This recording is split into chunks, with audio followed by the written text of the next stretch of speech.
In the dazzling, pulsating heart of Las Vegas during the 1960s, music lovers expected flashy lights and catchy tunes. But the city's vibrant nightlife hid a secret. Legendary R&B stars were making waves in Vegas lounges, far from the spotlight of major stages. This was an era when names like Gladys Knight and the Pips, Ike and Tina Turner, and the Temptations were not household words in Vegas, yet their soulful voices filled the air. This unexpected blend of music happened even as the city was becoming synonymous with showbiz extravagance.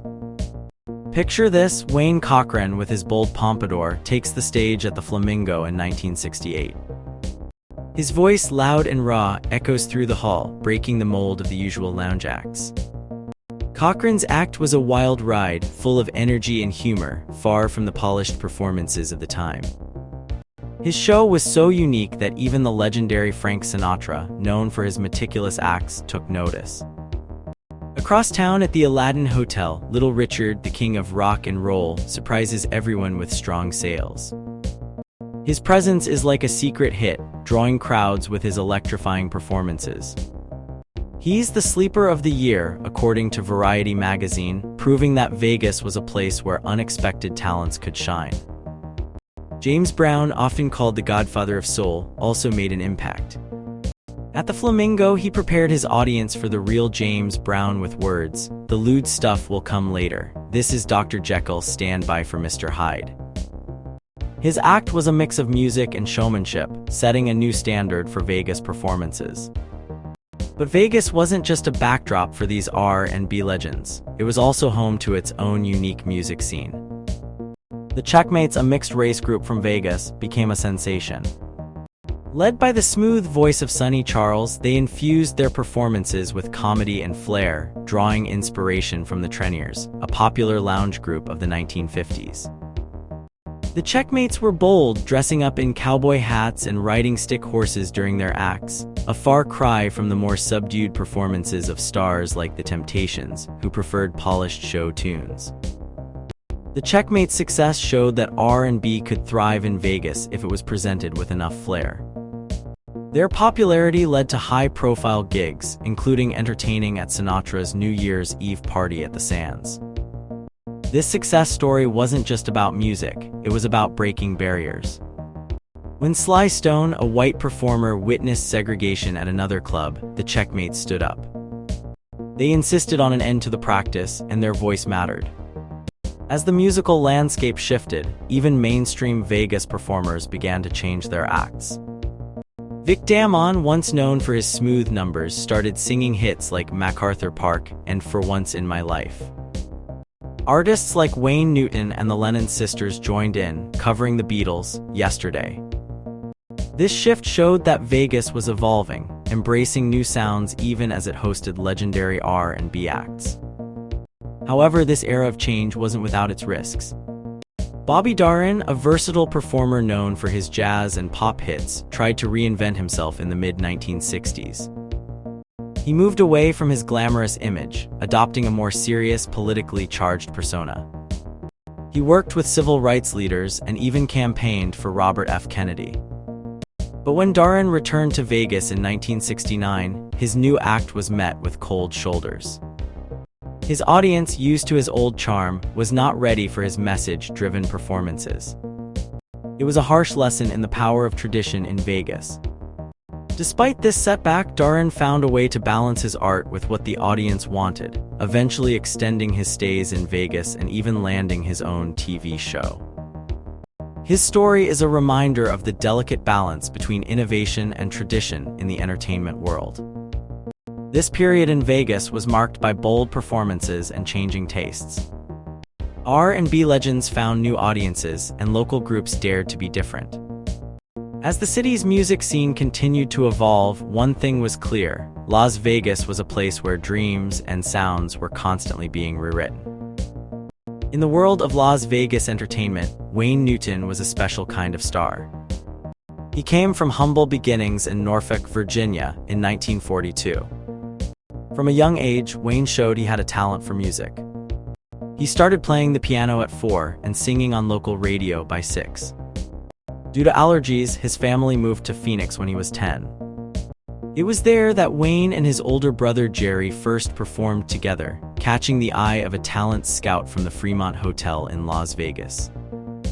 They were given a chance to audition and ended up performing for 2 weeks at the hotel's lounge when they were just 16. Wayne's voice was unique, a smooth, high soprano that could tackle a wide range of songs. He could sing old classics, Broadway hits, country tunes, and even belt out pop songs. His performances were a mix of singing and comedy, often with his brother Jerry providing witty remarks. One of Wayne's signature moves was showing off his musical skills by quickly playing several instruments in a row, much to the amusement of his brother. Wayne's act was all about connecting with the audience. He'd make them laugh, make them feel warm and fuzzy, promising to keep them entertained for hours. He'd flatter them, like saying they were the reason he was there to perform. His closing act was often sentimental, sometimes in dramatic makeup, talking to an imaginary audience at home. He'd sing songs like Danny Boy while his brother read heartfelt letters from soldiers, tugging at the heartstrings of the audience. Vegas audiences loved Wayne Newton. At the Flamingo Hotel, he could fill the house with people cheering and clapping. His popularity soared when the Frontier Hotel hired him away from the Flamingo for a hefty weekly fee of $52,000. This made him one of Howard Hughes' favorite performers. Hughes, a reclusive billionaire, saw Newton as the kind of wholesome entertainment Las Vegas needed. Hughes even went as far as to consider Newton part of his family, a feeling Newton cherished deeply. Wayne's success wasn't just in his performances, but also in his personal life. He bought a large ranch where he raised Arabian horses and lived a life that seemed far removed from the glitz of Vegas. His shows grew longer, often running over 2 hours, breaking the usual time limits hotels set. This, according to some, was part of his charm. Wayne made every show feel personal and special, as if he was giving a unique gift to each audience. However, not everyone adored Wayne Newton. He had his share of rivals and enemies in the entertainment world. Performers like Paul Anka and comedian Jan Murray had public feuds with him. Newton was particularly upset when Johnny Carson on The Tonight Show made jokes about his high-pitched voice. Newton confronted Carson, showing how sensitive he could be about his image. Despite his charm and talent, Wayne Newton wasn't without his flaws. Many in the Vegas music scene found him arrogant and hard to work with. His long shows were a strain on other musicians who had to play for him. One musician even said he had to drink just to get through Newton's performances, describing it as draining as giving a pint of blood. In the end, Wayne Newton's unique blend of music, comedy, and old-fashioned showmanship made him a beloved figure in Las Vegas. He represented a different era of entertainment, one that was warm, sentimental, and always aimed to please. Even with his enemies and challenges, his impact on Vegas and its entertainment scene is undeniable. In the vibrant world of Vegas entertainment during the late 1960s, 2 iconic figures emerged who would leave a lasting mark on the city's nightlife: Wayne Newton and Tom Jones. Their stories, though different, intertwine in the tapestry of Vegas history. Wayne Newton's relationship with his brother Jerry was strained.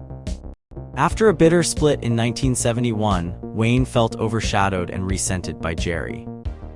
This tension led to a decade-long silence between them.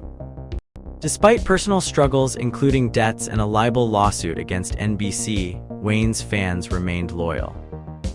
He became a Vegas institution, performing over 25,000 shows, a record that stands strong. His unique style, uninfluenced by others and setting a new trend, captivated audiences. Around the same time, Vegas was evolving. The city wasn't just about the established acts, new sounds and styles were making their mark. Tom Jones, originally from Wales, was one such new face. Born Thomas John Woodward, he started his career early, marrying young and joining a rock band.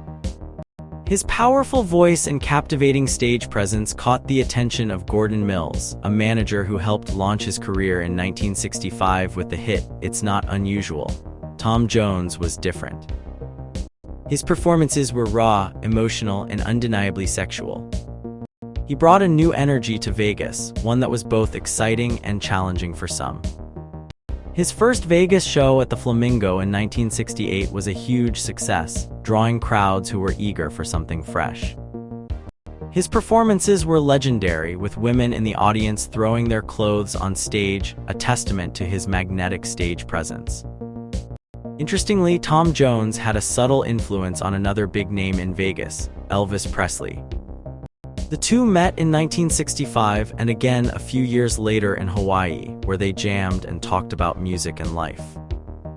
Elvis, who had taken a hiatus from live performances, was inspired by Jones's stage skills. Jones taught him how to connect with older audiences and use stage presence effectively. This was something Elvis had missed in the past decade, largely due to his focus on movies and the guidance of his manager, Colonel Parker. Elvis's comeback to live performing was gradual. After years of being tied to movie productions and recording songs for films, he had little time for live shows. However, seeing Jones's success and feeling the shift in music and audience preferences, Elvis began to think differently. He longed to be on stage again, to feel the connection with his fans that Jones effortlessly achieved. The music scene in Vegas was changing, and Elvis was poised to be a part of it, thanks in part to the influence of Tom Jones. While Wayne Newton became a beloved Vegas staple, Tom Jones showed everyone, including Elvis, what a powerful live performance could be. Together, they contributed to making Vegas a city of endless entertainment, where every night was an opportunity for magic. As the years passed, both Wayne Newton and Tom Jones left their indelible marks on Vegas. Their stories remind us of the city's ability to embrace change and new talent while cherishing its legends. Vegas truly is a place where the past and present blend, creating an unforgettable experience for all who visit.